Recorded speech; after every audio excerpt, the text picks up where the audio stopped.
This is the benchmark of automotive safety and technology. And while much has been said about all the new features in the 7th generation Mercedes-Benz S-Class, it's time we saw what 5.2 metres of opulence is like to drive. This S-Class weighs 2.3 tonnes and is almost 250 kilograms heavier than its predecessor. So you'd think that would have an impact on its performance, right? Right? Well, not at all. This has a 3-litre 6-cylinder turbocharged engine that produces 270 kilowatts and 500 newton metres. You have another 16 kilowatts and 250 newton metres on tap with its mild hybrid system, which will propel this thing to 100 kilometres from a standing start in just 5.1 seconds. That's the same as a manual Porsche Cayman.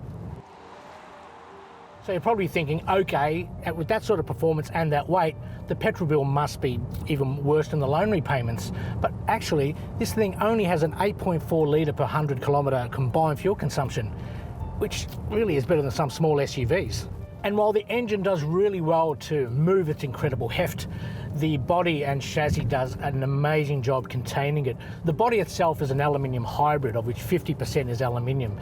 It's a lot stronger and 60 kilograms lighter than the body shell of the previous car, and with that brings a lot of strength and rigidity, and that's really evident in the way this thing handles. It's like you do forget you are in a 5.26 metre car, the way it just handles bends and just its general demeanour, and just coming down some of the hills and windy bits in the Yarra Valley. It was amazing. I was just able to stay within the lines the entire time, and I was hardly braking because it was just, even rolling down, this thing just wouldn't overcook a bend.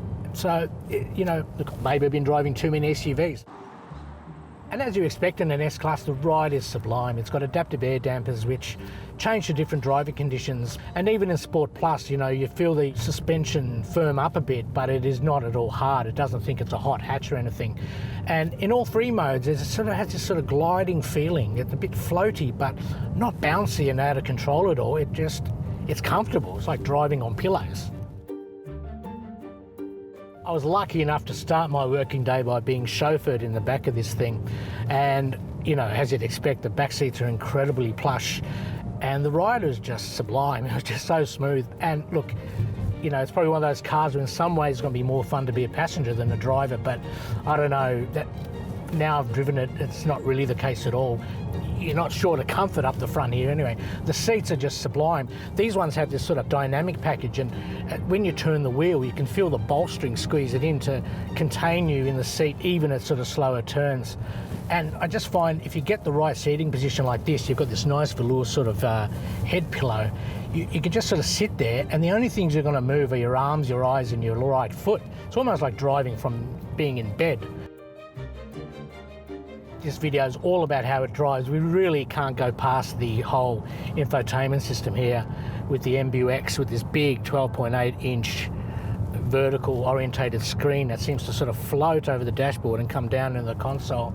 And look, you know, it takes a bit of getting used to with all the functions, but once you do, you find it just does everything. This long wheelbase version I'm driving has some more infotainment screens in the back, so virtually everyone has their own screen, and they can sort of interact with each other by sort of swiping. You know, you can swipe the sat nav to someone else and they can set a new destination. You can, you know, say, hey, check out this song and do all this sort of stuff.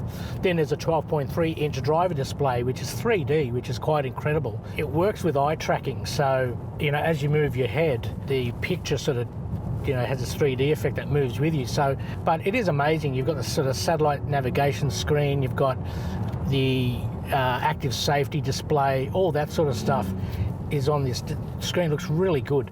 And that eye tracking technology does quite a few other things. It knows who you are when you get in the car, so it'll set things accordingly. And you might go and look at something and go to use it, and it'll know because you're looking at it, it'll just turn it on. So pull up in the dark and go to grab your bag from that seat, it'll turn that light on so you can grab it. So it's pretty clever that way.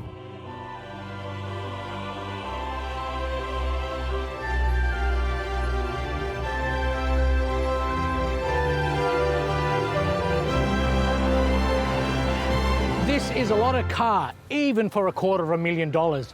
And like its predecessor, it will provide us a glimpse to the near future, as some of these features will end up in the mainstream.